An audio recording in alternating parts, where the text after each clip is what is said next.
नाबालिग के साथ बलात्कार में मौत की सजा, इसके साथ साथ ऑनलाइन एफआईआर की व्यवस्था।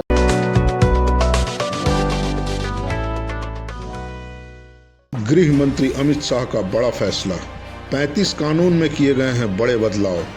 यदि थाना आपकी शिकायत दर्ज नहीं करता है तो आप ऑनलाइन केस भी कर सकते हैं। देश की जनता को सबसे पहले मैं बहुत बहुत बधाई देना चाहता हूं कि लगभग आज़ादी के 77 साल बाद आपराधिक न्याय प्रणाली, हमारी क्रिमिनल जस्टिस सिस्टम पूर्णतया स्वदेशी हो रही है और भारतीय इथोस के आधार पर ये चलेगी। 75 साल के बाद इस कानूनों पर विचार हुआ। ये कानून जब आज से हर थाने में अपना काम करना चालू करेंगे, तब अंग्रेजों के बनाए हुए कानून निरस्त होकर भारत की संसद ने बनाए हुए कानून आए। दंड की जगह न्याय लेगा, देरी की जगह स्पीडी ट्रायल और स्पीडी जस्टिस मिलेगा। और पहले सिर्फ पुलिस के अधिकारों की रक्षा की गई थी, अब पीड़ितों के अधिकारों की रक्षा और जो कंप्लेनेंट है इसके भी अधिकारों की रक्षा करने का काम होगा। तो एक नए नजरिए के साथ ये तीनों कानून आज सुबह से ही, मतलब कल मध्य रात्रि से काम करना शुरू किए हैं। अब इंडियन पिनल कोड, जिसको आईपीसी कहते थे, 1860 से जो कानून था, इसकी जगह बीएनएस भारतीय न्याय संहिता आएगी। क्रिमिनल प्रोसीजर कोड, जिसको सीआरपीसी कहते थे, जो 1898 से अमल में था, इसकी जगह भारतीय नागरिक सुरक्षा संहिता बीएनएस आएंगे। और इंडियन एविडेंस एक्ट 1872 से जो इस देश की क्रिमिनल जस्टिस सिस्टम को गवर्न करता था, इसकी जगह भारतीय साक्ष्य अधिनियम बीएसए लागू होगा। तो बीएनएस, बीएनएसएस और बीएसए के लागू होने से पूरी न्याय प्रणाली का आपराधिक कानूनों की पूर्णतया इसके अंदर हम कह सकते अब भारतीय आत्मा है। इसके ढेर सारे प्रावधान ऐसे किए गए हैं जिससे कई समूहों को फायदा होगा। कई सारी दफाएं जो अंग्रेजों के समय से विवाद में रही, इसको हटाकर आज के समय के अनुकूल धाराएं जोड़ी गई है। और कई सारी ऐसी चीजें जिससे भारतीय नागरिकों को परेशानी थी, इसको हटाकर नए प्रावधान किए गए हैं। सबसे पहले हमने इसमें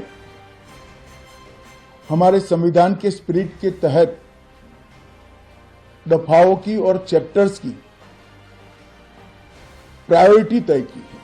सबसे पहली प्रायोरिटी महिलाओं और बच्चों के अपराध को दी गई है और मैं मानता हूं कि ये करने की बहुत समय से पहले जरूरत थी। एक पूरा अध्याय इसमें जोड़ा गया है जिसमें 35 धाराएं हैं और 13 प्रावधान हैं, जिसमें गैंग रेप के लिए अब 20 साल की सजा या तो कारावास, आजीवन कारावास, नाबालिग के साथ बलात्कार में मौत की सजा, झूठा वादा पहचान छिपाकर शोषण करने वालों के लिए भी अलग से अपराध बनाया गया है। पहले सुप्रीम कोर्ट के जजमेंट से चलता था। पीड़िता का बयान उसके घर पर महिला अधिकारियों की उपस्थिति में और अपने परिजनों की उपस्थिति में लेने का भी प्रावधान किया है। और इसके साथ साथ ऑनलाइन एफआईआर की व्यवस्था से भी ढेर सारी उत्पीड़न का सामना कर रही महिला एम्बरेसमेंट से बच पाएगी, ऐसा हमारा मानना है। सालों से देश भर में मॉब लिंचिंग के अपराध के लिए कानून में कोई प्रावधान नहीं था। प्रावधान करने की मांग होती थी। पहली बार मॉब लिंचिंग को परिभाषित किया गया है। नस्ल, जाति, समुदाय, लिंग, जन्म स्थान भाषा और अन्य कारणों से जो मॉब लिंचिंग होता है, इसमें 7 वर्ष के कारावास से लेकर मृत्यु की सजा और आजीवन कारावास तक इसके अंदर जोड़ा गया है।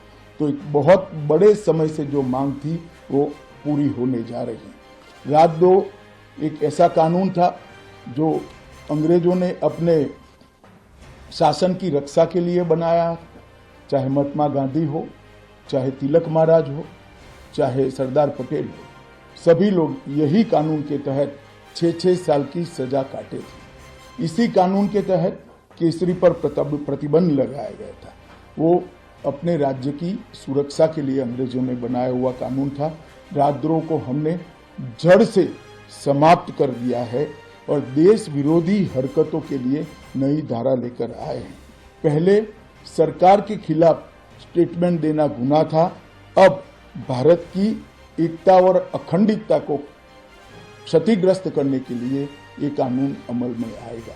तो आज़ादी के इतने सालों के बाद ये कानून में बदलाव हुआ है, जो एक बहुत बड़ा परिचायक है हमारे संविधान के स्पिरिट का।